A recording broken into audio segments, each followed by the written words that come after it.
Nang maisip si Dong Qingshui, ang mga selosang eksena ng lalaki at babae dito ay wala ng dating interes para kay Lu Sheng. Binaliwala niya si Lan Tianxi na nag-iinarte. Kalmado siyang lumakad patungo sa lugar ng testing. Magpapacertify ako. May pagmamataas sa mukha, nakakrus ang mga braso at taas noo. Walang ganang tiningnan ni Lan Tianxi si Lu Sheng. Ha, wala ka pang certification. Hindi pa kasama ang pagiging mas bata, mas gwapo, o mas maraming buhok kaysa sa kanya, marinig pa lang na hindi pa napatunayan ang kwalifikasyon. Iwinasiwas na ni Tianxi ang kamay patungo kay Lu Sheng. Tinaasan ng kilay, at tinanong ang babae sa tabi. Hong Yu, tutal, ang Scorpion Squad nyo ay isang A-level General Star Squad. Isang bagong recruit na kaka-rating lang sa Warzone. Hindi pa certified ang lakas. Paano siya nakapasok sa squad nyo? Akala mo ba ay malilito si Hong Yu? Nagkamali ka. Lumihis siya palampes sa lalaki. Tiningnan ito ng may pang-uuyam.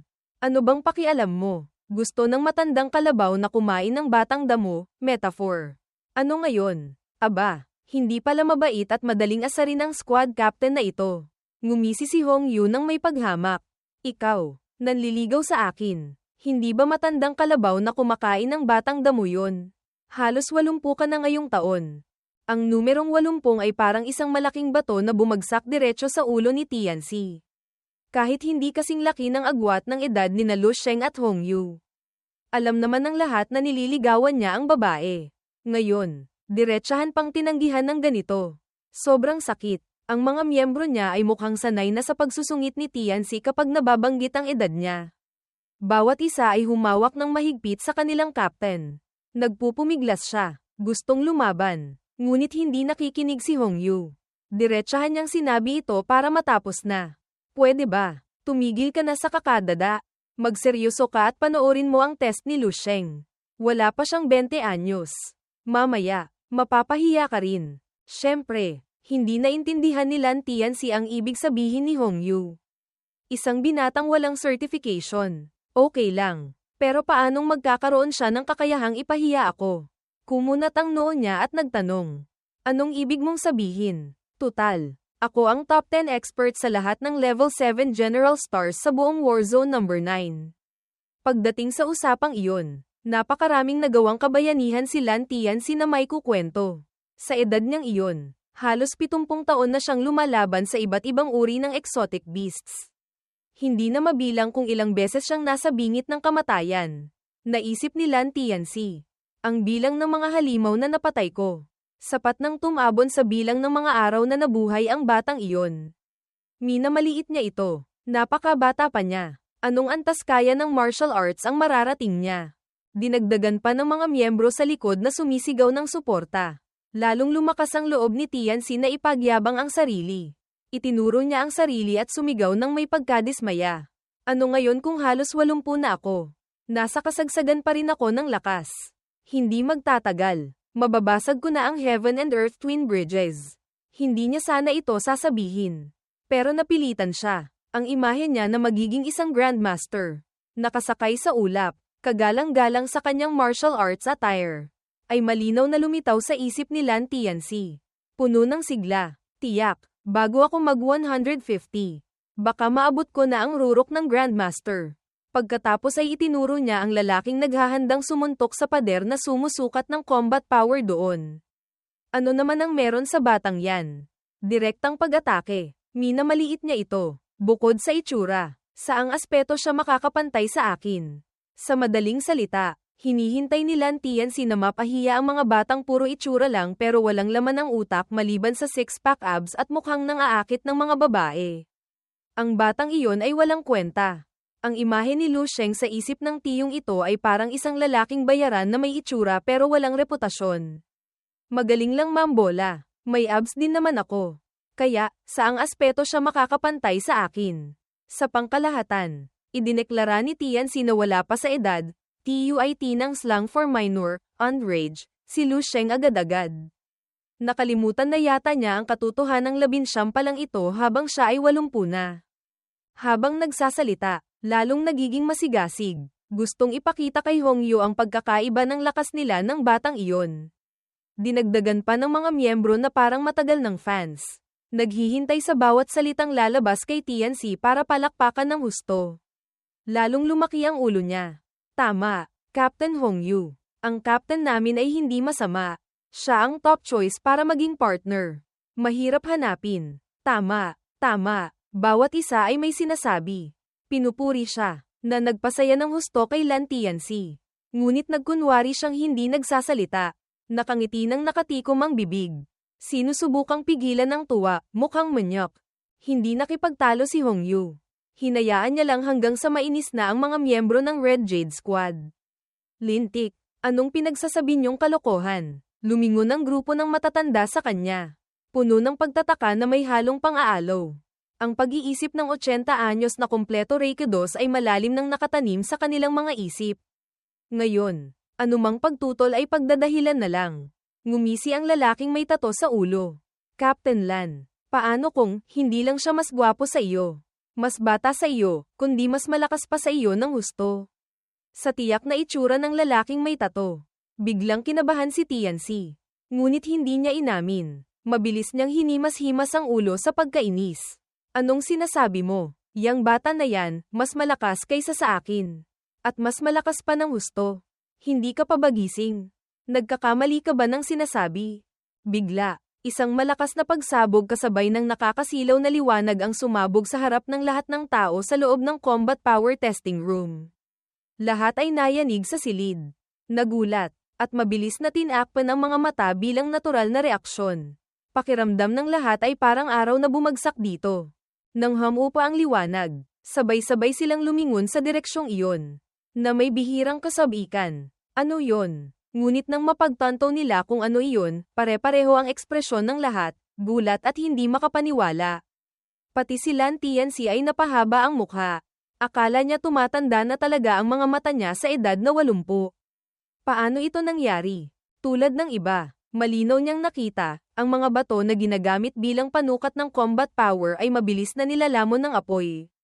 Hindi lang 2 o 3 bato sa ilalim tulad ng kay Lan Tianxi.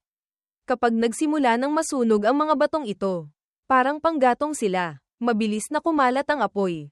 At hindi nagtagal, natupok na nito ang kalahati ng mga bato sa haligi. Iniurong ni Lu Sheng ang kamay. Tinitingnan ng mga markang krus na pumalit sa dating mga bato. Patunay na ang combat power sa mga puntong iyon ay tuluyan na niyang nasakop. Mabilis na tumaas ang combat power. Mula kalahati ng haligi, mabilis nitong sinakop hanggang sa pinakatuktok na bato. Ang buong haligi ay nalubog sa lakas na inilabas niya, sa isang suntok lang. Ang ginagawa na lang ni Lu Sheng ngayon ay maghintay, anong numero kaya? Anong numero? Bawat test ay nagbibigay kay Lu Sheng ng hindi maipaliwanag na pakiramdam. Patunay na ang matagal niyang pagsasanay ay may resulta. Isang napakabilog na numero ang lumabas sa combat power counter, 124.000.000. Bilog na bilog. Walang butal. Ang pinaka-nagulat ay ang staff na namamahala sa pagtatala ng combat power. Para siyang nakakita ng multo. Napaupo siya sa sahig. Pati ang clipboard ay nahulog sa lupa. Hindi siya makapaniwala sa nakikita ng kanyang mga mata. Ay 124 na milyong combat power points. May 12 bituin na umilo. Kung ikukumpara sa nagawa ni Lan Tianxi kanina, malinaw na nalampasan ni Lu Sheng ang mga nasa tuktok ng warzone dito. Kaya pala ang tiyong ito ay nagpakita ng excitement na may halong tuwa. Nasa harap niya ang isang peak grandmaster. Ang masaksihan ng ganito kalaking lakas ay isang karangalan para sa mga martial artists. Ngunit para kay Lan Tianxi, hindi ito naiiba sa isang direktang sampal sa mukha. Peak Grandmaster. Nagkakamali ba ako? Ang maging Grandmaster sa edad na 150 ay parang panaginip na para sa kanya, tapos ang batang nasa harap niya ngayon ay isa ng Peak Grandmaster. Nagbibiro ba siya? 1 minuto bago, sa ikalawang palapag ng 5-star center, Mission Hall. Napakaraming tao ang naglalakad. Walang tigil ang ingay. Maraming miyembro ng squad ang pumupunta rito para kumuha ng bagong misyon. At para na rin makichismis. Isang martial artist na medyo balingkinitan ang nagtanong sa katabing matangkad na lalaki. Captain, yung misyon na tumulong sa pagtatayo ulit ng defense line dati, yung tungkol sa paglilinis ng exotic beasts ng taong iyon, hindi ko alam kung bakit biglang nakansela. Sumagot agad ang lalaki. Mukhang, hindi nasira ang defense line na iyon. Biglang hindi na kailangan linisin. Hindi malinaw. Hindi rin nagpaliwanag. Hayaan mo na. Kung wala, edi wala. Marami namang bagong misyon na galing sa bagong Tomb Rift. Pumili ka na lang ulit ng iba para kunin. Mahinang sumagot ang lalaking may lilang buhok at pink na ribbon. Sige, pagkatapos ay tumingin sa mission board para pumili. Ngunit hindi pa niya nababasa ang mga letra. Nanlabo na ang paningin niya. Ang lupa sa ilalim ng kanilang mga paa ay umuga. Sunod-sunod na malalakas na ugong ang narinig, na nagpadama sa lahat ng matinding pagyanig. Pati ang announcement board na mahigpit na nakakabit sa lupa ay umuga hanggang sa halos mamatay ang screen. Sandali bago nakabawi ng ulirat ang mga martial artists at nakaupo. Mabilis na natapos ang pagyanig. Ngunit lahat ay may iisang tanong, bakit lumilindol sa military headquarters? Ang matipunong captain kanina ay mabilis na natukoy ang pinagmulan ng pagyanig, galing sa ibaba. Ang ganitong bagay, parang nangyari na dati. Ang mga martial artists dito ay nakabangon na rin at nag-ingay. Oo nga, dati, nung dumating si Grand General Chen Hengxing para magpa-test ng combat power. Umuga rin ang second floor ng ganito. Halos ganito rin ang pagyanig noon. Agad may sumang-ayon sa grupo. Nandito rin ako noon. Nagkwento ang captain kanina, dahil nasa ibaba ang combat power testing room. Yung synthetic crystal column sa loob ay konektado sa pangunahing poste ng buong gusali. Basta't sapat ang lakas ng suntok, kayang tumagos sa katawan ng gusali at magdulot ng pagyanig. Bago pa sila makapagsabi ng, wow, may nakagawa ng pagyanig na kasing lakas ni Grand General Chen Hengxing noon. Nagkaroon na ng hindi inaasahang pagbabago sa General Star Rankings ng Warzone No. 9 na nagpamangha sa lahat. Isang napakabagong pangalan ang lumitaw mismo sa tuktok ng listahan. Lu Sheng. Combat Power, 12.5 stars. Contribution Points, 0. Hindi pa natali. Overall Ranking, #1. Total Board Ranking, #8. Dahil sa paglitaw ng bagong pangalang ito, si Chen Hengxing, na sikat at kababanggit lang nila, ay bumaba na sa pwesto. May 9th star combat power. 1.329.867 contribution points. #2 overall ranking. At #12 total board ranking. Ang pangalang Chen Hengxing ay naging simbolo na ng Warzone No. 9 sa loob ng maraming taon. Biglang lumitaw ang kakaibang pangalang Lu Sheng at inagaw ang spotlight. Kaya paulit-ulit itong binasa ng mga tao. At saka, ang lakas niya ay halos 1.5 beses pa ng sa kanya.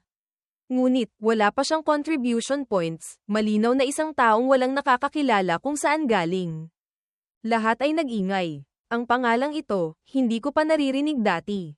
Hula ng captain na may makapal na labi.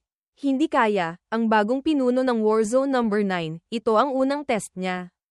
Ang buong mission hall ay napuno ng pagkalito. Hindi nalalayo sa kanya. Lintik. Nagparachute ba siya o ano? Bakit diretso agad sa unang pwesto? Saan galing itong si Lu Sheng? Bakit hindi ko pa siya naririnig dati? Kasama roon ang hindi makapaniwalang paghanga. Diyos ko po, 12.5 gitling STAR combat power, mga 100 million pataas yun. TSK. Yung numero ko, hindi man lang umabot sa butol niya. Kailangan bang maging ganito ka-owa? Bukod sa mga nakaramdam ng pagkatalo, may ilan sa grupo na sobrang na-excite. Isang tiyong malaki ang tiyan at may buhok na parang puno ng nyog sa labas ng bahay ang nagkuyom ng kamao at sumigaw sa tuwa. Ang Warzone No. 9 natin. Mayroon na namang isang peak Grandmaster. Kahit wala pang contribution points. Pang-8 na agad siya sa total board. Kung bibigyan ng oras, ang ating Eastern Sector ay tiyak na magkakaroon ng isa pang haligi. Agad may idinagdag na komento ang isang commander. Hindi lang yan. Ang pagiging haligi ay question lang ng oras.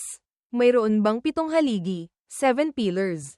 Metaphor for top figures, sa Eastern Sector na may 12.5 gitling STAR combat power. Sa tingin ko, pinakamataas na ang 11 stars. Siya ay pang-8 lang sa total board dahil wala pa siyang contribution points. Pagkasabi noon, ngumiti ng may pagmamalaki ang lalaki. Tayo, baka, magkaroon talaga tayo ng isang military department Marshal Saint. Kailangan mong malaman, napakabihira ng Marshal Saint sa military department. Ang martial saint ay may napakataas na reputasyon. Kapag narating mo na ang titulong iyon, igagalang ka sa lahat ng ginagawa mo. Hindi mo na kailangang manatili sa war zone at magpakahirap. Kaya, lahat sila ay sama-samang bumaba papunta sa combat power testing room para tingnan kung sino ang taong iyon. Bata, matanda, malaki, maliit, lahat tumakbo na parang manonood ng superhero. Tara, tingnan natin itong bagong numero 1. Habang ang buong mundo, ng Warzone, ay nagkakagulo papunta sa testing room para tingnan kung ano ang itsura ni Lu Sheng na nakasunog ng mahigit 12 bituin, ang binata ay malalim pa ring nakatingin sa kamao niyang nagpakawala ng lakas na lampas 100 million. Isang casual na Supreme Heaven Evil Suppression Palm, kataas-taasang palad na sumusupil sa langit at kasamaan, ganito na pala kalakas. Tama, dati, wala pa akong immortal cells. Pero kaya ko nang durugin ng isang Grandmaster gamit ang isang kamay. Kahit hindi tunay na Grandmaster si Tong Kuitong. Hindi naman siya sobrang hina. Naaalala ko, ang Martial Arts Association ay may pinakamababang standard para sa combat power ng isang Grandmaster, 2 million. Ngunit ito ay parang threshold lang na 1 million combat power para sa isang Grandmaster, level 7. Teka, ang 124 million combat power points na iyon, hindi ba't napakalayo ng agwat sa 2 million na iyon? Biglang ngumiti ang labi ni Lu Sheng. Ang pinakamahinang Grandmaster ay may combat power na higit sa 20 million, isang casual na atake ko lang. Tataas na agad sa 40 million, sapat na para duminahin sila. Nang mapagtanto niyang nalampasan na niya talaga ang mga iginagalang sa mundong ito. Hindi mapigilan ni Lu Sheng na makaramdam ng tuwa sa kanyang puso. Ang level 8 realm na ito, napakalalim ng tubig. Ang malalim na pag-iisip ng binata sa harap niya ay nagpang-inig sa tiyong tagasuri na parang dahon. Matagal na rin siyang nakatayo doon pero hindi niya alam ang sasabihin. Sige na nga, yumuko na lang muna siya ng 90 degrees nang may paggalang at sumigaw. Sir, kailangan niyo pa po bang mag-test ulit? Iwinagayway ni Lu Sheng ang kamay at sumagot. Hindi na kailangan. Akma na siyang aalis. Bago umalis, hindi niya nakalimutang sabihin sa lalaki. Hindi pa ako nakakapagpahinga ng maayos kamakailan. Hanggang dito lang ang kaya ko. Sinasabi lang ni Lu Sheng ang totoo. Ilang araw siyang lumaban sa battlefield bago pumunta rito para magpa-test agad. Ngunit sa pandinig ng staff, nagulat ito. Lintik, hindi pa pala ito ang sukdulen. Napakagaling. Yumuko siya nang may paggalang sa likuran ni Lu Sheng at malakas na sumigaw. Opo, sir. Pakihinti lang po sandali. Agad ko pong i-enter ang inyong impormasyon. Ang mga impormasyong iyon, hindi gaanong pinansin ni Lu Sheng. Dumiretso siya kay Hong Yu. Na tulad ng iba, ay tulala pa rin. Nang makalapit siya sa kanya, bumalik na sa normal ang pandinig ng babaeng captain na ito. Nasa harap niya ang banayad at gwapong mukha ni Lu Sheng. Na marahang nagtatanong, ano pa ang susunod? Isang simpleng tanong lang iyon. Pero pakiramdam ni Hong Yu ay parang hanging tagsibol na may dalang bango ng bulaklak ang dumaan sa kanya. Ang puso niyang 60 anyos ay kumabog ng malakas sa kanyang dibdib. Wala siyang ibang marinig kundi ang malakas na, thump thump thump. Pati ang pangalan ni Lu Sheng ay nakalimutan niya. Bumubulong lang ng 100 million combat power sa isip niya. Iyon pa lang. Sapat na para gawing napakagwapo ang binata sa harap niya. Normal nang ang kapansin-pansin ang itsura niya. Ngayon, mas kaakit-akit pa si Lu Sheng sa kanyang mga mata. Ngunit hindi alam ni Lu Sheng ang mga iniisip na iyon. Mabilis niyang iwinagayway ang kamay sa harap ni Hong Yu. Tinatawag siya pabalik sa realidad. Nagitle siya. Napagtantong nawala siya sa sarili. Ngunit ang pakiramdam kanina ay napakalakas. Itinaas ni Hong Yu ang kamay sa bibig. Nagkunwaring umuubo-ubo. Yumuko para itago ang malakas na tibok ng puso na parang gustong ipagsigawan sa buong mundo ang paghanga niya kay Lu Sheng. Nang tumingala siya, kumikinang pa rin ang kanyang mga mata. Namumula ang pisngi. Mukhang kakaibang kaakit-akit. Lord, hindi pa po tapos ma-update ang contribution points, pansamantala po, wala na pong ibang gagawin. Pwede na po kayong pumili ng bahay na gusto nyo. Kabaligtaran ng mainit na damdamin ni Hong Yu ay isang tuyong, thud. Ang dalawang tuhod ni Lan Tianxi ay malakas na tumama sa lupa. Ang kanyang nasa katanghaliang gulang na mukha, na may 80 anyos na kaluluwa, ay namutla na ngayon. Nagulat si Lu Sheng na lumingon. Hindi niya maintindihan kung bakit lumuluhod sa kanya ang tao. Isang casual na suntok lang. Tinawag na siyang Lord. Si Lan Tianzi. Hindi lang basta tumawag ng Lord, kundi inuntog pa ang ulo sa lupa ng may paggalang. Isang malinaw na bang ang narinig. Lord, Lord, nagkamali po ako ng sinabi kanina. Sana po huwag niyong dibdibin. Sunod-sunod na yumuko si Lan Tianzi ng may katapatan. Walang tigil sa paghingi ng tawad. Kung nagalit si Lu Sheng sa mga sinabi niya kanina, baka buhatin siya nito sa leeg na parang manok at bigyan ng 2 sampal. Baka ma-log out, mapatalsik, mapatay, na siya agad. Bukod pa riyan, si Lan Tianzi ay matagal ng veterano sa labanan. Alam na alam niya kung anong mga benepisyo ang natatanggap ng mga talentadong tulad ni Lu Sheng. Kaya mas mabuti nang yumuko muna siya para makasiguro. Kung ang captain ang nagbigay ng halimbawa, syempre hindi naiiba ang mga miyembro. Lumuhad sila sa paanan ni Lu Sheng. Taimtim na tumatawag, Lord, ang captain po namin. Hindi po masyadong maganda ang takbo ng isip. Madalas pong kung ano-ano ang sinasabi. Opo, ang taong tulad ng captain namin. Napakalakas pero hindi maganda ang takbo ng isip. Mahirap pong makahanap ng katulad sa buong Warzone number 9. Bawat isa ay may sinasabi. Sa kabuuan, takot na takot sila. Ngunit gusto pa ring protektahan si Lan Tianzi. Paulit-ulit silang humihingi ng tawad. Sinasabing kung ano-ano ang kapintasan ng captain nila. Basta't huwag lang siyang pagbuntunan ng galit.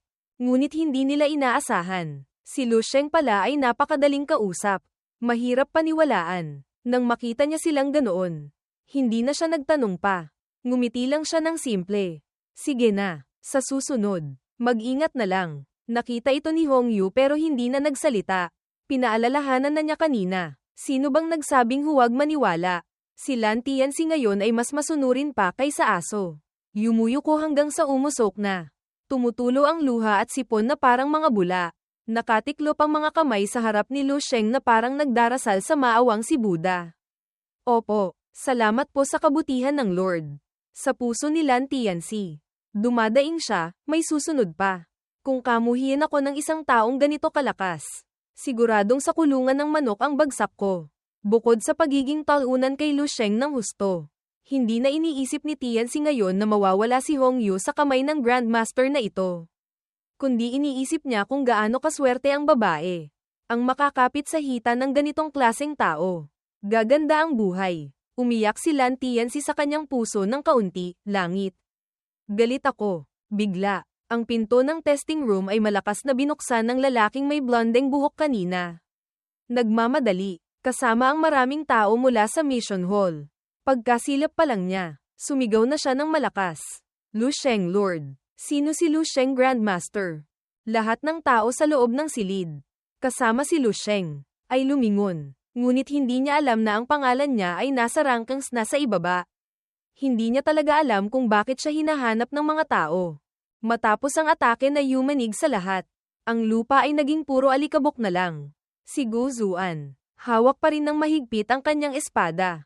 Ang aura ng isang Grandmaster ay nandoon pa rin kahit isa na lang siyang Jiangshi, uri ng undead zombie sa Chinese folklore.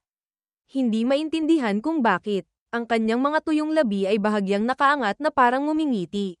Kahit siya ang kakain lang ng malakas na atake. Hindi kalayuan, sa likuran ni Gu Zuan. Naroon si Lu Sheng, nakataas pa rin ang kamao sa ere. May mga gallows siya matapos magpakawala ng suntok na naglalaman ng lahat ng kanyang lakas. Ngunit nakatayo pa rin siya ng matatag. Maya-maya, dahan-dahan siyang tumalikod, na parang nakikipag-usap sa isang taong buhay pa. Napakagaling mo. Hindi ko papayagan na may mas magaling pa sa akin na umiral sa mundong ito. Kaya, magpahinga ka na. Ang kanyang walang kamatayang diwa, yumuko si Lu Sheng nang may paggalang sa likuran ni Gu Zuan habang ang katawan nitong naagnas ay unti-unting tinatangay ng hangin. Natalo niya ang Grandmaster Sword Saint ng Zuan Yuan Sword Sect. Ang natitirang martial will sa loob ng Grandmaster na ito, na parang alam na ipinapasa niya ang kanyang lakas sa susunod na henerasyon, ay unti-unting naglaho sa hangin. Kahit nanalo, ang laban kanina ay lubhang umubos ng lakas ni Lu Sheng. Ang kanyang mga mata ay antok na antok. Gustong-gusto ng pumikit. Nahihilo siya ng husto. Ilang hakbang lang na page wang gewang. Bumagsak na ang binata sa lupa. Masyadong mapanganib ang labang ito. Minamaliit ko ang pagiging takot ng isang martial saint level na Jiangshi. Mukhang may inihahandang napakatinding teknik si Guzuan. Ngunit, kumikilos lang naman siya base sa instinkto. Walang anumang kakayahang mag-isip, kung hindi, ako na sana ang namatay. Hindi pa nawalan ng malay si Lu Sheng. Pagod lang talaga siya ng husto. Tumingin siya sa Jiangshi na hindi kalayuan sa kanya. Na unti-unting naglalaho, nag-isip siya. Gayunpaman, ang Shattering the Void, pagsira sa kawalan, ay talagang lumakas ng husto. Ang bilang ng mga ilusyong katawan na nilikha niya para umatake ay umabot na sa mahigit 200, doble kumpara dati. Siyempre, ang teknik na ito ay magagamit lang sa loob ng Dreamscape. Sa labas, wala namang karapat-dapat para gamitan ko nito. Kapag ginamit ko na talaga ang teknik na ito sa harap ng lahat, ang mga kamay na ito ay mababahir ng dugo ng Martial Saint, katulad ng nangyayari sa loob ng Dreamscape na ito. Ang Martial Saint ay bumagsak na. Nag-iwan kay Lu Sheng ng asensya ng martial arts ng isang buong buhay. Pinilit niyang tanggapin ang mga alaala at pasanin ni Guzuan. Mula roon, lalo siyang lumakas. Ngunit sa totoong mundo, ang natanggap lang niya ay ang reputasyon ng pagpatay sa isang martial saint sa isipan ng Jiangshi na ito. Bigla, ipinakita kay Lu Sheng ang isang araw mula sa nakaraan. Kulog na dumadagundong sa kulay abong kalangitan. Bumubuhos ang ulan na parang ibinubuhos. Ang ulan ay tumatama sa metal na hawakan ng isang malawak na lupain, hindi parang pampublikong parke. Bumagsak ito sa isang batang nakaupo sa isang sulok. Yakap ang sarili. Naglatag siya ng ilang malalaking papel. Mag-isang nakaupo sa ilalim ng tulay o kung saan para sumilong sa ulan. Nanginginig siya sa lamig. Ang lamig. Bigla, bumalik ang kanyang kuya na may masayang mukha. Bumalik na ako. Tingnan mo. May hawak siya. Pagkalapit sa kapatid, agad niyang ipinakita ito isang lalagyan na mukhang mamahalin at matibay ang pagkakagawa. Tingnan mo kung ano ito. Para sa iyo. Iniangat ng bata ang ulo. Ito ba ay nutrient solution? Saan mo nakuha? Kada rating lang ng truck ng basura kanina. Hinalungkat ko sandali bago ko nakuha. Dapat 2 tubo ito. Sayang. Ninakaw ng mga lintik na taga Little Knife Gang yung isa. Maaga o huli. Papagsalitain ko sila. Hawak ito sa kamay. Tinawag ng kapatid ang kuya. Kuya, hati tayo. Huwag ka nang makipag-away sa kanila. Hinaplos ng kuya ang ulo ng kapatid ng may pagmamahal. Xiao Zuan, huwag kang mag-alala. Maaga o huli. Dadalhin kita sa base. Masyadong mapanganib dito. Nangako siya noon na dadalhin siya para mag-aral ng martial arts para maging mas mahusay kaysa iba. Dahil sa sinabi niyang iyon, naging bangungot si Kuya Guzuan sa mga gangster sa kanilang lugar. Kahit may mga tato sila at miyembro ng gang, natatakot sila sa isang batang hindi kailanman natitinag. Baliw. Baliw talaga ang batang ito. Tara na. Huwag tayong makipag-away sa isang taong walang pakialam sa buhay niya. Hawak pa ng kuya ang isang malaking kutsilyo. Bata pa lang, may dugo ng walang takot sa katawan. Si Kuya Guzuan, dahil sa pangako sa kapatid, ay laging nasa estado ng pagiging walang takot. Bata pa lang, may mahaba ng peklat sa mata. Sa tuwing umiiyak si Guzuan, hindi siya umiiyak ng malakas para patahanan siya ng kuya. Okay lang ako, huwag kang umiyak, Xiao Zuan. Nakikita mo, kailangan mong maging sapat na malupit para mabuhay. Magkayakap ang magkapatid. Narinig ni Guzuan ang malinaw na paalala ng kuya mula sa itaas ng kanyang ulo. Tandaan mo, sa hinaharap, kapag nag-aral ka ng martial arts, dapat kang mag-specialize sa uri na pumapatay ng tao.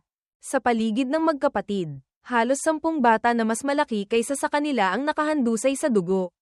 Mag-isang tinapos ni Kuya Guzuan silang lahat para protektahan ang kapatid. Masyadong matindi ang laban kaya malubha siyang nasugatan. Si Guzuan, bata pa, ay niyakap lang ng mahigpit ang kuya. Humahagulgol. Kuya, huwag kang mamatay. Naaalala ko na. Sakto sa oras na iyon. Bigla, may boses ng matanda mula sa likuran. Ang tatag ng buhay niyong magkapatid. Nakaligtas pa rin kayo. Ang taong iyon ay naglalabas ng protective chi na pumapalibot sa katawan niya. Ngunit sa mata ng 2 bata noon, ang pakiramdam lang nila ay napakamakapangyarihan ng taong iyon. Ang sinaunang kasuotan sa katawan nito ay nagpapakitang napakalakas niya. Tinatawag niya silang dalawa. Mula ngayon, sumama kayo sa akin. Mabilis na lumipas ang oras sa isipan ni Lu Sheng. Isang iglap lang. May boses ng matandang babae na umiiyak at sumisigaw hanggang sa pumiyok. Gumagapang siya sa lupa. Mahina. Sinusubukang itulak ang paa ng lalaki na nakatapak sa isang larawan ng batang nakangiti. Ang lugar ay puno ng amoy ng dugo. Tanging ang boses niya ang maririnig. Nagmamakaawa. Huwag mo akong patayin. May anak pa akong babae, 5 taong gulang pa lang siya ngayong taon. Ang matalas na mga mata ay parang huminto ng ilang segundo. Nag-aalinlangan. Hindi alam kung ano ang iniisip. Maya-maya, inalis ng lalaki ang paa sa larawan, walang emosyong sinabi. Umalis ka na. Salamat. Siguradong mabuti kang tao, may kapalaran ka. Nang buksan niya ang pinto, ang kuya ay nakatayo na pala sa labas. Naninigarilyo. Maikli lang siyang tinanong ni Guzuan. Nalinis mo na ba lahat? Isinara ni Guzuan ang pinto sa likuran niya. Mahina lang. Pinatay ng kuya ang sigarilyong nasa kamay niya. Bigla siyang nagkwento. Lahat ng mga taong ito ay mga erehe ng Apocalypse Cult. Bawat isa sa kanila ay nawalan na ng pagkatao. Hindi karapat-dapat kahabagan. Muli ang sinabi niya noon. Kung hindi mo papatayin ang iba, papatayin ka nila. Hinayla niya si Guzuan palapit sa kanya. Ang peklat sa mata mula noon ay nagpamukha sa kanyang mas mabangis. Paulit-ulit lang niyang sinasabi ang isang bagay sa paglipas ng maraming taon. Kahit sa pag-aaral ng martial arts o sa pagiging tao, kailangan mong maging malupit. Naiintindihan mo ba, Xiao Zuan? Masunurin din siyang sumagot. Naiintindihan ko po, kuya. Lumipas pa ang ilang panahon. Sa alaala ni Guzuan, may tumatawag sa kanya ng natataranta. Guzuan. Hawak ng taong iyon ang isang larawan ng lalaking may peklat. Nakanganga. Pinatay sa isang masakit na paraan. Malapit doon, may ilan pang larawan ng mga kaugnay na tao na dinala sa gang noon. Sa malawak na silid, si Guzuan ay nagpupunas ng kanyang kutsilyo nang biglang makarinig ng nakakagulat na balita. Ang kuya mo, siya, patay na. Ang Apocalypse Cult ang nagiganti. Hinarang ng kuya mo sila habang pinapatay niya ang 13 level 6 experts. Ang boses ng kanyang master ay tumama sa tainga ni Guzuan na parang kulog. Sinabi ko na sa iyo dati. Ang mga taga-Apocalypse Cult ay hindi na maituturing na tao. Sila ang pinakamalaking kanser na nagtatago sa sangkatauhan. Anumang sabihin nila, hindi pwedeng paniwalaan. Iyon pala ang lintik na nagmakaawa kay Guzuan na may anak pa siyang 5 taong gulang, ang nag-iisang pinakawalan ng buhay noong araw na iyon. Isa pala siyang demonyong nagbabalat kayong tao. Masakit para kay Guzuan. Hindi makapaniwala na siya mismo ang hindi direktang pumatay sa kanyang kuya. Lumipas pa ang ilang taon. Isang elder ang tumawag kay Guzuan, na noon ay nakasuot na ng pulang armor. Guzuan, sabi ni Lord Duan. Ang iyong killing intent ngayon ay masyadong malakas. Masyadong mabigat ang amoy ng dugo. Ang maipapasa ko lang sa iyo muna ay ang Will Prayer Saber Technique, teknik ng saber na panalangin ng gulong. Ang scroll sa kamay niya ay ang Will Prayer Saber Technique. Sa kanyang talento, ang pag-aaral nito ng mag-isa ay hindi mahirap para kay Guzuan. Mahigpit niyang hinawakan ang scroll. Lumipas pa ang ilang taon sa kanyang buhay. Hindi nagtagal. Nasa katanghaliang gulang na siya. Ngunit ang mga taon ng pagpatay sa isipan ni Guzuan ay laging may isang tanong na bumabagabag. Hindi lang sa kanya kundi pati sa iba. Guzuan, lumipas na ang 5 taon. Bakit ang iyong killing intent, imbes na mabawasan, ay lalo pang tumitindi? Ang killing intent ay umaapaw na kailangan siyang pigilan. Nabuhay pa si Guzuan ng 10 taon. Puno pa rin ng dugo ang bawat hiwa ng kanyang espada. Dahil dito, ang pagpasa ng pamana ay unti-unting naantala. Habang tumatanda si Guzuan, lalong damadami ang kanyang killing intent hanggang sa naging sama ng loob, karma. Ang mga taong napatay niya ay sapat ng isabit sa isang buong puno. Ang dami ng panghihinayang sa buhay ay lalong nagpatindi sa pagpatay ni Guzuan.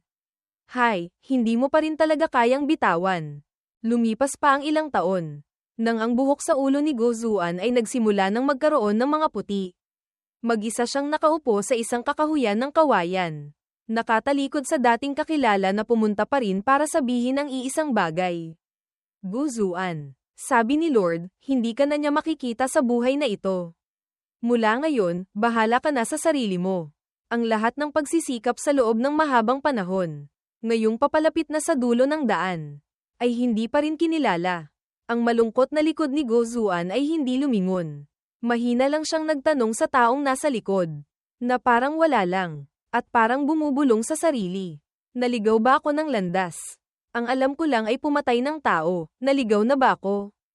Nagmulat siya ng mata, puno ng pag-aalala at pagkadismaya ang puso ni Go Zuan. Sumiklab ang protective chi sa kanyang katawan. Nagpakaluskos sa mga dahon. Ang pagsisisi at pagtatanong sa sarili ay napakalinaw. Naligaw kung naligaw.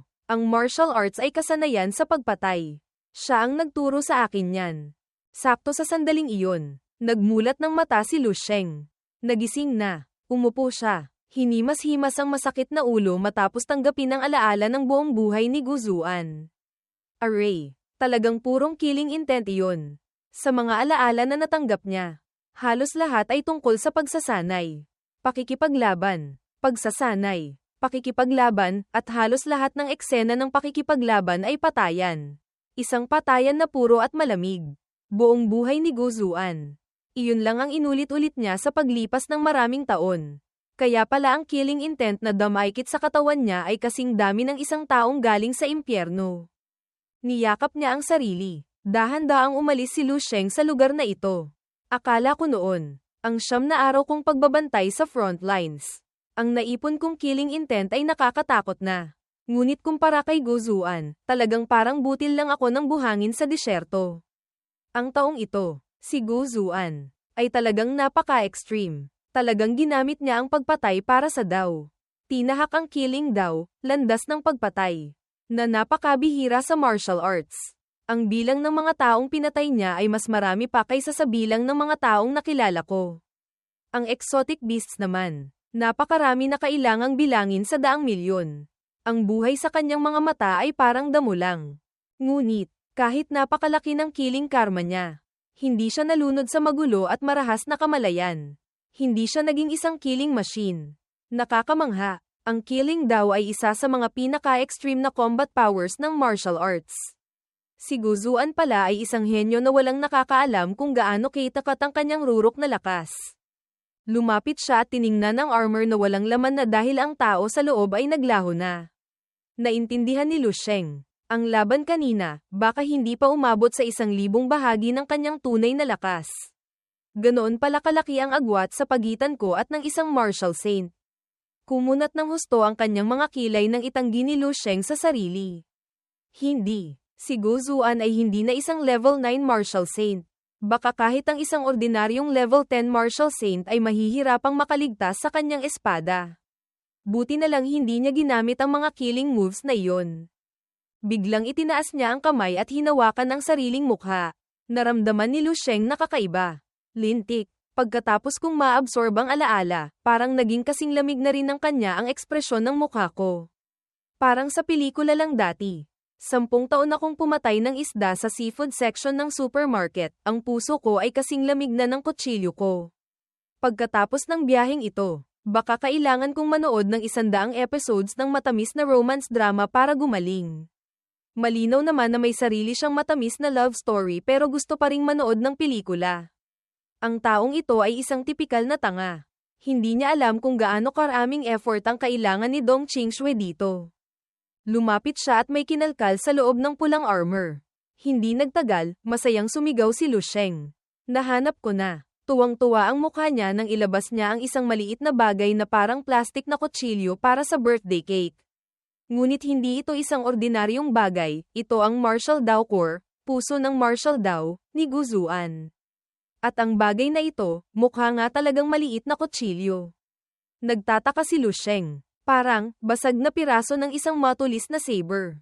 Bigla, ang bagay na iyon ay kumislap ng nakakasilaw na liwanag. Kumalat sa 4 na sulok. 8 direksyon. Mukha na itong isang naglalagablab na apoy na sinindihan ng isang tao. Na nagbibigay liwanag sa kung ano ang kumikislap sa ilalim ng mga mata ni Lu Sheng. Ito ay heavenly will like a saber. My will is like a saber. Human life is like grass. Kalooban ng langit na parang saber. Ang kalooban ko ay parang saber. Ang buhay ng tao ay parang damo.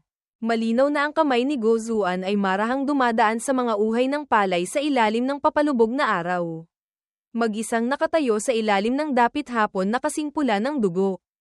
Ang dugong iyon ay lalong nagpamukhang malungkot kay Gozuan. Ipinatong niya ang kamay sa hawakan ng espada na kasama niya sa loob ng maraming taon. Malakas siyang humiwa ng isang beses. Pinutol lahat ng mga uhay na marahan niyang dinaanan kanina. Sa harap ng mga mata ni Lu Sheng. Para niyang personal na nasaksihan ang lahat.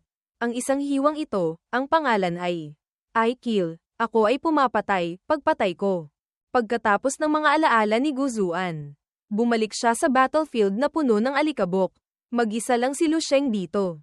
Nagpapahinga sandali matapos matanto ang sarili niyang martial path. Naalala niya ang lakas ng Sword Saint ng Zuan Yuan Sword Sect. Natulala si Lu Sheng habang tinitingnan ang punto ng pagtatagpo ng kanyang martial will. Kumislap ito na parang isang bituin. At hindi niya maiwasang mamangha. Nalikha na. Ang bagay sa harap ni Lu Sheng ay umikot ng malakas. Na parang isang sinaunang formation array.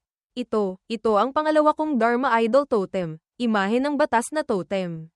Bulalas niya sa gulat. Kung ikukumpara sa Divine Whale Riding the Waves, banal na balyenang sumasakay sa alon, dati. Ang Blood Saber Totem, totem ng dugong saber, na ito ay mas malinaw. Mas malalim.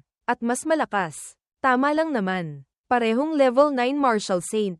Ngunit ang killing down ni Gozuan ay mas malakas kaysa kay Zhu Fuhai ng sekta ng TikVN. Mula rito, nag-isip si Lu Sheng at napagtanto. Ang pagtaas ng combat power ko, mahirap pa ring tansyahin. Dati, ang pinakamalakas niyang malamig na sandata ay ang Four Realm Spear Technique, teknik ng sibat ng apat na lupain, ng East Prison / Spear, sibat na hiwa ng yelong bilangguan.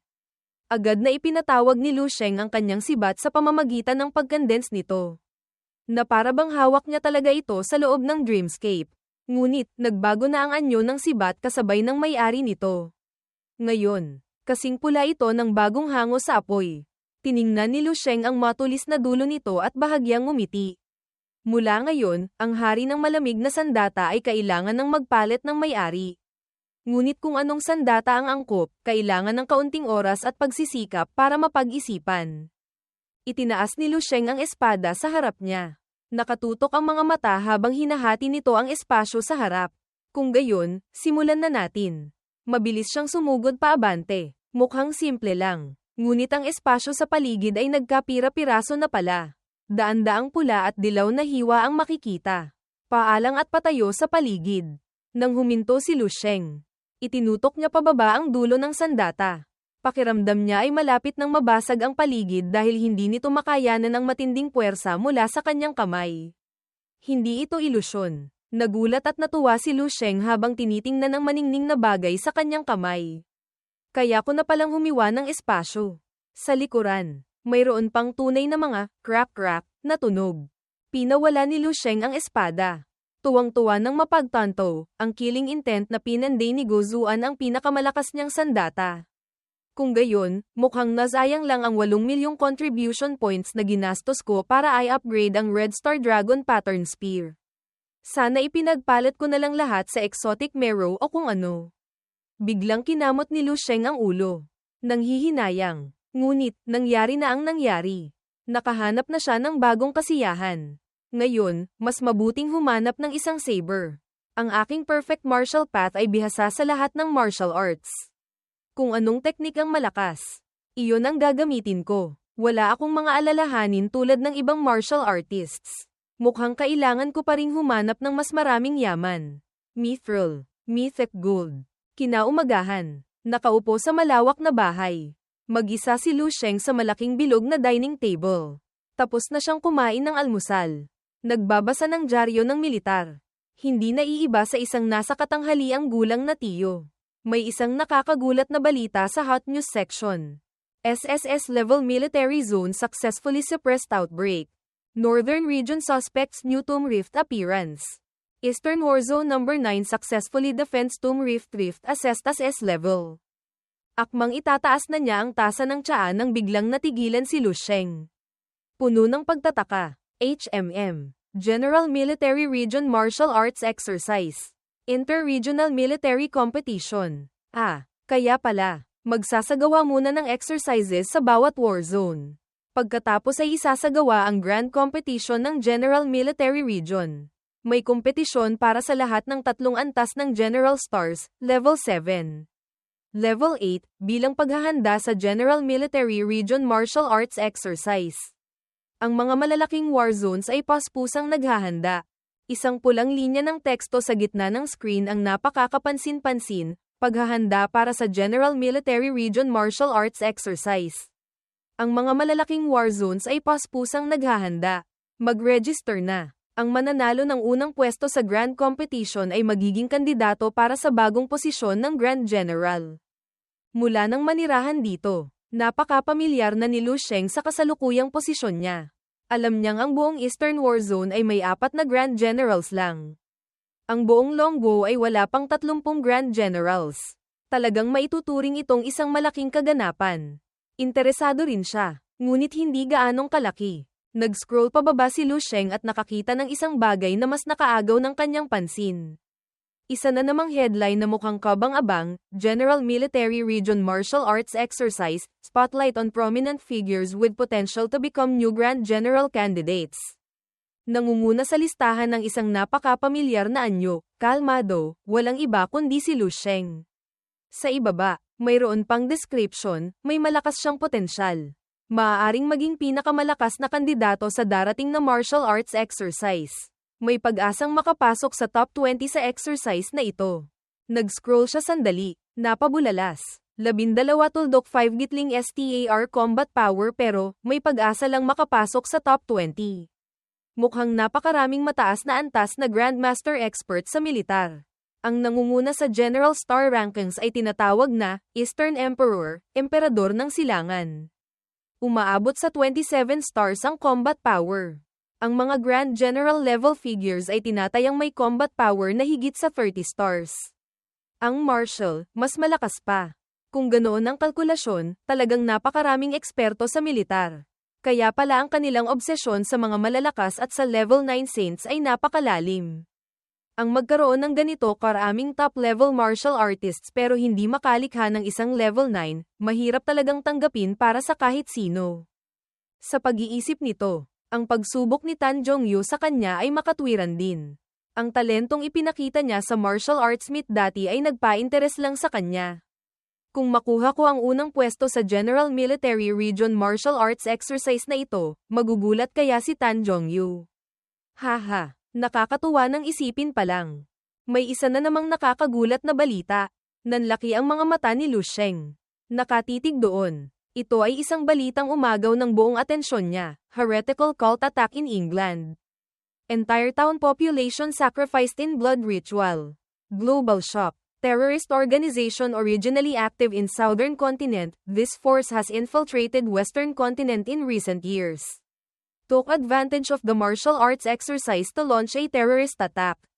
Currently confirmed dead, 13.671. Severely injured, 126. Lightly injured, 325.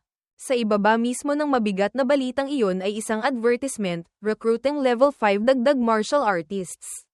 Food and accommodation included. Work location, Southwestern Continent area. Nagbasa si Lu Sheng at hindi mapigilan ang galit. Napadiin ang daliri niya sa screen. Nag-iwan ito ng mahabang lamat. Nagmura siya. Lintik na mga heretical cultists. Ang nilalaman ng balita ay napakarahas. Na nagpakislap ng malinaw na pagkainis sa kanyang mga mata. Mahigit 1,000 buhay, ang mga lalaki. Pinatuyo lahat ng dugo, tapos ginamit ang balat ng mga babae para ibalot, para aipakin sa mga miyembro ng kulto. Habang lalo siyang nagbabasa, lalo siyang nagagalit. Dati, hindi gaanong pinapansin ni Lu Sheng ang bagay na ito. Ayon sa alaala ni Gu Zuan, ang mga heretical cults ay nakikipagsabuatan pa sa ibang mundo para makakuha ng malakas na kapangyarihan. Handang maging alipin ng mga exotic beast at guluhin ang loob ng sangkatauhan. Mukhang, ang mga insekto ay dapat durugin sa lalong madaling panahon. Itinabi niya ang electronic newspaper reader. Nagdesisyon na siya. Pupunta ako sa kaloob-looban ng Tomb Rift para tingnan, humanap ng kaunting sikretong yaman, tapos kumita ng contribution points, maghanda ng kumpletong gamit, at pupuksain ko ang salot na iyon sa sangkatauhan. Ngunit, naisip niya, medyo mahirap kung mag-isa siyang pupunta doon para kumuha ng gamit. Kailangan niyang humanap ng mga kaibigan para tumulong. Itinaas niya ang telepono sa tenga. Tinawagan agad ang isang taong naisip niya. Wala naman siyang gaanong kaibigan, at ang nakatanggap ng tawag ay hindi makapaniwala na kasama pala siya sa listahan ng mga kaibigan niya. Bahagyang tumalon ang malaking dibdib ni Hongyu nang makita ang tumatawag na numero. Nagmamadali niyang inilapit ito sa tenga. Hindi nang ahas na maantala kahit isang segundo. Pagkatapos lang ng pangungusap sa kabilang linya, nagulat siyang nagtanong agad. Ano po, Lord? Gusto niyong pumasok sa malalim na bahagi ng Level 3 Tomb Rift? Oo, sagot ni Lu Sheng. Gusto ko sanang kayo ang maging guide. Tutal, bago lang ako rito. Hindi ko pa masyadong alam ang tungkol sa Tomb Rift. Ang mga makukuha nating gamit. Hahatian ko kayo. Narinig ng mga miyembro ng Blood Tiger Squad ang boses ng dakilang Lord sa kabilang linya. Agad silang lumapit para makinig. Magkita tayo mamayang gabi sa gate ng Mission Center. Ibababa ko na ito. Maikling sinabi ni Lu Sheng at nagpaalam na. Iyon lang, pero ang mga miyembro ng Blood Tiger Squad ay sobrang na-excite na. Wow! Ang galing! Isasama tayo ng isang mataas na antas na General Star para mag-raid ng tomb. Kahit sa panaginip, hindi ko inakalang mangyayari ito. Ang lalaking may tato ay kitang-kita ang excitement. Hindi niya inaasahan. Kakahakbang pa lang niya palabas ng pinto. May magandang bagay nang dumating. Kung malalaman ito ng ibang A-level squads, tiyak na may inggit sila ng husto. Ha ha ha. Habang masayang tumatawa, biglang pinutol ito ng seryosong mukha ni Hongyu. Kailangan niyang paalalahanan ang kanyang mga miyembro. Ang paghahati ay maliit na bagay lang. Ang mahalaga, ang pagbuo ng magandang relasyon kay Lord Lu ang susi. Agad sumang-ayon ang mga lalaki. Bawat isa ay tuwang-tuwa na parang Pasko. At napaka-supportive pa nila. Todo ang tulak sa love team.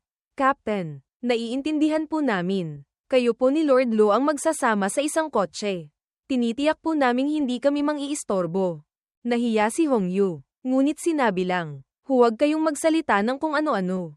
Pero ang ekspresyon niya ay parang sinasabing, habang lalo kayong nagsasalita ng kalokohan. Lalo kung gusto. Ang buong squad ay masayang tumawa. Susubukan ni Hongyu na samantalahin ang pagkakataong ito para kay Lord Lu. Bawat isa ay may sinasabi. Nagkunwari pang mahinhin ang babaeng captain. Huwag kayong magsalita ng ganyan. Ngunit ang maikling kasiyahan ay hindi nagtagal. Ang resulta, bakit ang kakaiba? Hindi katulad ng inaasahan at pinapangarap ng lahat. Sa loob ng pickup truck, ang malaking lalaking may tato ang nagmamaneho. Si Hongyu ay nakaupo sa tabi na parang rebel tong bato. Ang dalawang Diyos sa likod ay hindi nang ahas magsalita. Isang nakakailang at nahihiyang katahimikan ang bumalat sa lahat. Si Hongyu, hindi na kailangang sabihin. Parang bato ni Mariang makiling. Tahimik at walang imik, wala nang inaasahan pa. Isang itim na SUV na parang anino ng gabi ang dumaan hindi kalayuan. Isa lang ang sakay sa driver's seat. Isang sasakyan. Si Lu Sheng lang. Habang ang isa pang sasakyan ay may 4 na miyembro ng Blood Tiger Squad. Naalala ni Hongyu ang sinabi ni Lu Sheng ilang minuto lang ang nakalipas, at tumulo ang luha niya. Kamakailan lang ako natutong magmaneho. Gusto kong magpraktis ng mag-isa ng mas madalas. Magsama-sama na lang kayo sa isang kotse. Ha! Umiyak na ang malakas na babae. Napakaganda ng pangarap, napakapangit ng realidad. Akala niya sa wakas ay magkakaroon na siya ng pagkakataong mapalapit kay Lord Lu. Ngunit, malapit na sa lupa. Malayo sa langit, idiom for near death, hopeless, ang naramdaman niya. 3 oras makalipas, nang makarating ang dalawang sasakyan sa lugar. Madilim na ang gabi, tiningnan ni Lu Sheng ang lugar. Puno ng kumpiyansa, at tinanong ang mga tao sa likod. Ito na ba ang lugar? Sumunod sila, hindi nang ahas magsalita. Tanging si Hongyu lang ang mahinang sumagot. Opo, Lord. Lumakad siya paabante. Maingat na sinuri ang malalim na butas sa ilalim. Kasing dilim ng tinta, may isa pang mas maliit na butas doon, na mukhang mas mapanganib pa. Mukhang iilan pa lang ang nakakarating sa lugar na ito. Simulan na natin. Mukhang mas seryoso na si Hongyu. Sinabi niya kay Lu Sheng nang may maingat na ekspresyon. Ang mga tomb rift ay nahahati sa maraming layers. Habang bumababa ka, lalong lumalakas ang mga exotic beast. Walang nakakaalam kung gaano karaming layers talaga ang nasa ilalim. Ngunit, kumpara sa mapanganib na exotic beasts, mas mapanganib ang abyss, kalalim-laliman. Hindi naintindihan ni Lu Sheng. Inulit ang sinabi niya, abyss. Tumango si Hongyu bilang kumpirmasyon. Tama po, ang abyss. Ang mga exotic beast ay nagmula sa ibang mundo. Siguro po alam nyo na ito. Ang abyss, iyon mismo ang ibang mundo. O maaaring sabihin na bahagi ito ng ibang mundo. Doon nanggagaling ang mga exotic beast. Ang abyss ay patuloy na naglalabas ng aura ng ibang mundo, na sa ating mundo ay nagiging isang uri ng kakaibang itim na hamog. Tumingin si Lu Sheng sa direksyong iyon at nagtanong. Ang itim na hamog na ito, kaya nitong pahinain ang lakas ng thermal weapons. Sirain ang electronic devices, at kahit nakainin ng ordinaryong tao at gawin silang mga mababangis na hayop. Tama ba? Sumagot ulit si Hongyu. Opo, tama po. Ngunit, sa mga ordinaryong tao lang po ito nakakaapekto. Para sa mga martial artists, hindi ito gaanong mahalaga. Kaya, sinusubukan naming iwasan ang abyss. Kahit makaharap namin ito, mabilis kaming umaatres, dahil ang mga exotic beast na lumalabas mula roon ay walang katapusan. Hindi na nagsalita pa si Lu Sheng. Ngunit ang ekspresyon sa kanyang mukha ay sobrang tensyonado. Katulad ng makapal na itim na hamog sa aking mga panaginip, dito pala iyon nanggagaling. Hindi alam ni Hongyu ang mga iniisip na iyon. Tiningnan lang siya at pinaalalahanan. Sir, handa na po ang lahat. Tara na po. Si Lu Sheng ay laging marunong gumawa ng sorpresa. Habang ang lahat ay papasok na. Bigla siyang tumawag. Sandali, may tanong ako. Sa likuran ni Hongyu ay ang boses ng binata na may halong ngiti at kumpiyansa. Ang kanyang mga mata ay kumikinang sa ambisyon nang magtanong siya. Kung gusto kong pumasok sa abyss, anong mangyayari? Mahiyaing nagsalita si Hongyu bilang kinatawan ng grupo. Lord, hindi po namin alam ang tungkol dyan. Mukhang naguguluhan silang lahat. Hindi malinaw kung ano ang tinutukoy ni Lu Sheng. Mababang nagtanong ulit siya. Hindi alam. Wala pa bang sumubok? Hindi naman po sa wala. Mahinang kwento ni Hongyu. Ang squad lang daw nila ang hindi pa sumusubok. Dati, may mga sumubok na. Marami pa nga. Ngunit, ang mga taong sumubok pumasok sa abyss ay lahat nawala. Kaya walang sagot sa tanong na iyon. Kasama na, pati ang mga martial saint level experts. Binanggit ito ni Hongyu na may halong takot at pag-aalala. Nang marinig ni Lu Sheng ang dalawang salitang, martial saint, kumunat ang kanyang noo at nagtanong ulit. Martial saint? Opo, nangyari po ito noong ika-200 taon ng martial era. Ang bawat sekta sa Four Kingdoms ay nagpadala ng isang martial saint. Magkakasamang pumasok sa isang abyss. Mula noon, wala nang balita sa kanila. Ito ay isang sikreto ng Longbow. Ang aral ay malinaw pa rin doon. Hindi pa man nakakapagpayo si Hongyu. Isang miyembro ng squad ang mabilis na nagsalita. Hindi naman po siguro kayo papasok sa abyss na iyon. Di ba? Sa kalagayan po natin, 10 buhay ay hindi sapat. Si Hongyu naman ay hindi nang ahas na diretsahang sabihin na gusto niyang pigilan siya. Pinaalalahanan lang niya si Lu Sheng. Itong 3A level Tomb Rift, basta't hindi tayo bababa ng sobra sa ika-30 layer. Halos wala namang malaking panganib. Ngunit, kailangan po talagang mag-ingat. Ang abyss na iyon ay hindi biro. Bihira mong makita ang takot sa magandang mukha niya ng ganito. Ang boses niya ay naging mahina na rin. Na parang personal niyang nakita ang mga nangyari doon. Walang pakialam na sumagot si Lu Sheng. Sige, alam ko na. Tara na. Pagkasabi nito, tumalon agad siya sa butas nang walang alinlangan. Nag-iwan ng isang guhit ng liwanag para tingnan ng Blood Tiger Squad. Nakatayo sila sa bunganga ng butas. Nakatingin sa kanya. Tulala. Bakit sabi niya alam na niya, pero tumalon pa rin siya doon? May sariling iniisip si Lu Sheng. Habang bumababa, kinakalkula niya sa isip. Pagkabalik niya, papasok siya sa Dreamscape. Hahanapin ng mabuti ang impormasyon tungkol sa abyss. Kahit level 9 Martial Saint ay hindi nakabalik, paano naman ang level 10 o level 11 experts? Hindi ako naniniwala na sa 10,000 taon ng martial arts. Walang kahit isang peak level martial artist na sumubok gawin ang katulad na bagay. Tiyak na may malaking sikreto sa loob.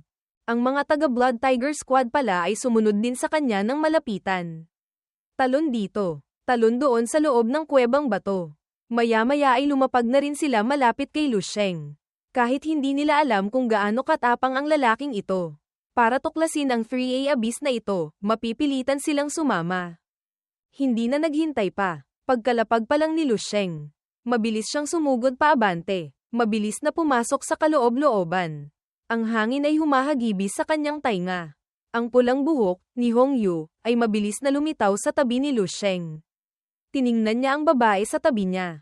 Sa daan, wala namang kahit ano, bukod sa abyss. Ano pa ang dapat bigyang pansin? Agad sumagot si Hong Yu. Kung mayroon pa. Siguro, yung mga martial arts fanatics sa loob ng Earth Cave. Pagkabanggit noon, huminto agad si Lu Sheng. Mukhang mahalagang impormasyon ito kaya kailangan niyang magtanong ulit. Nakatayo silang dalawa sa isang nakausling bato. Agad siyang nagkwento. Sila yung mga martial artists na hindi kabilang sa militar. Taon-taon silang nagtatago at nagsasanay sa malalim na tomb rifts. Marami sa kanila ay mula sa mga martial arts dojos, na ang layunin ay ang pag-abot sa sukdulan ng martial arts. Ang mga taong ito ay laging nabubuhay sa loob ng tomb rifts. Ang kanilang martial will at combat abilities, mas malakas pa kaysa sa mga general ng militar. Walang mahina sa kanila, dahil nagtatago rin sila sa tomb rifts para pumatay ng exotic beasts. Hindi sila masyadong pinapansin o pinamamahalaan ng militar. Parang grupo lang ng mga taong walang magawa. Naisip ni Lu Sheng. Nagtatakang nagtanong siya. Kung gayon, bakit kailangang mag-ingat sa kanila? Habang naglalakad kasama niya, nagpatuloy sa pagkukwento si Hong Yu. Ang pagsasanay nila ng martial arts ay umabot na sa punto ng pagiging demonyo. Basta't makaka-breakthrough sila sa sukdulan ng martial arts. Kahit ano gagawin nila, ang uminom ng maruming tubig, kumain ng hilaw na karne ng exotic beast, ayos pa yun. May ilan pa nga na kumakain ng kapwa-tao. Dahil naniniwala sila na ang pagkain ng malalakas ay makakapagpalakas din sa kanila. Dahil naapektuhan sila ng kapaligiran sa loob ng tomb rift na ito, hindi na sila tao. Bukod pa riyan, dahil sa pangangailangan ng mga supply, ang pagpatay at pagnanakaw ay pangkaraniwan na lang. Sa mata nila, ang buhay ng tao ay mas mababa pa kaysa sa ilang supot ng supply. Sumimangot agad si Lu Sheng. Kumakain ng kapwa-tao. Kung ikukumpara sa killing daw ni Go Zuan, ang mga taong ito ang tunay na heretical daw, masamang landas. Ang labas na bahagi ng tomb rift ay tulad nga ng sinabi ni Hong Yu. Wala talaga silang nakasalubong na kahit ano. Dumiretso lang sila papasok, palalim ng palalim. Pagkalipas ng isang oras, nang makarating sila sa ika-20 layer ng tomb rift, nakakita sila ng grupo ng mga patay na exotic beasts. Putol-putol ang katawan o pinukpok, nakatambak sa isa't isa. May mahinang amoy ng dugo sa hangin. Ngunit hindi marami. Hula ni Hong Yu. Sa wakas, nalinis na rin. Tiningnan ang bilog na butas na naglalabas ng puting liwanag sa dulo ng daan. Medyo nag-alinlangan ang Blood Tiger Squad. Tanging ang boses lang ni Hong Yu ang umalingaw-ngaw.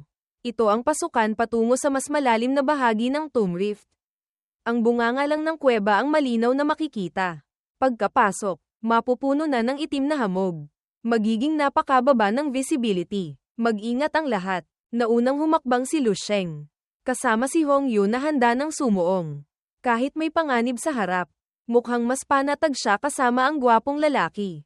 At ang boses niya ay mukhang mapagkakatiwalaan din. Okay lang. Isa akong spiritual master. Damaykit lang kayo sa akin. Huminga siya ng malalim. Naramdaman niya na sa espasyo. May mga bagay na nahahawakan na unti-unting pumapasok sa kanyang katawan. Bigla, ang hangin sa paligid ni Lu Sheng ay umugang ng malakas. Ang hangin ay humihip, gumalaw sa hangin, na nagpagulat sa Blood Tiger Squad. Malinaw din nilang nakita ang mga guhit ng itim na usok na may halong lila. Mukhang madilim, na dumidikit sa katawan ni Lu Sheng. Mas mahalaga, may ginagawa siya na nagpapabuo sa mga guhit ng enerhiyang iyon sa isang malinaw na anyo. Sir, anong ginagawa nyo? Ibinuko ni Lu Sheng ang mga braso. Bahagyang nakapikit na parang nagme-meditate. Hindi pa rin niya iminumulat ang mga mata. Ngunit malinaw na narinig ang sagot niya. Simpleng pagsubok lang. Walang epekto. Kahit gaano karaming itim na hamog ang pumasok sa katawan, kapag dumampi ito sa aking stellar immortal physique, lahat sila ay mapupuksa ng husto. Ang katawan na ito ay napakalakas. Talagang hindi nito pinapayagan ng anumang yiduan, heresy, kakaiba, na umiral. Hindi makayanan ng grupong iyon ang ganito karaming itim na hamog. Kung basta na lang silang papasok, baka mabaliw sila. Kaya pinagsama-sama ito ni Lu Sheng sa isang siksik na itim na masa para tapusin ng isang beses. Ang buhawi na iyon ay umuugong ng malakas. Medyo matatagalan bago matapos. Sa harap ng bunganga ng kuweba, may gumalaw na. Sumigaw si Hongyu. Hindi maganda. May exotic beast na sumusugod habang nakatalikod tayo. Lord, ingat. Napakakakaiba. Walang ginawa si Lu Sheng sa kanila. Simpleng pumasok lang siya sa loob. Sa paligid niya, may isang malawak na dilaw na harang na nakapalibot.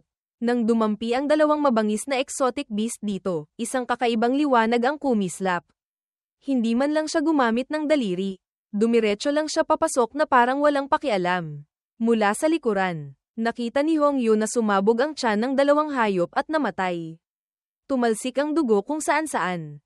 Kahit hindi kumilos si Lu Sheng, hindi siya makapaniwala. Ano? Ang level 5 Black Moon Scythe Demon na ito, hindi man lang makalapit. Ito ba ang lakas ng isang 12 Star Grand General? Sumingit agad ang isang kasama. Hindi lang yan. Ganyang kalakas na spiritual power at cultivation, huwag mong kalimutan. Noong oras na iyon, si Lord ay nasa kalagayan na kalahating buwan nang hindi nagpapahinga. Malubha ang pagkaubos ng blood chi nang kumuha siya ng test. Ang mga tao ay dahan-daang sumunod sa likuran ni Lu Sheng papasok. Puno ng hindi mapigil ang pagkamangha.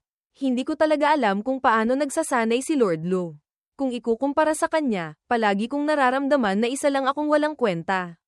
Sa simula, akala nila ang pagsama kay Lord Lu ay para kumita ng contribution points, ngayon. Mukhang hindi na nila kailangan pang kumilos. Nakakrus ang mga braso. Tinapos niya ang usapan para sa grupo.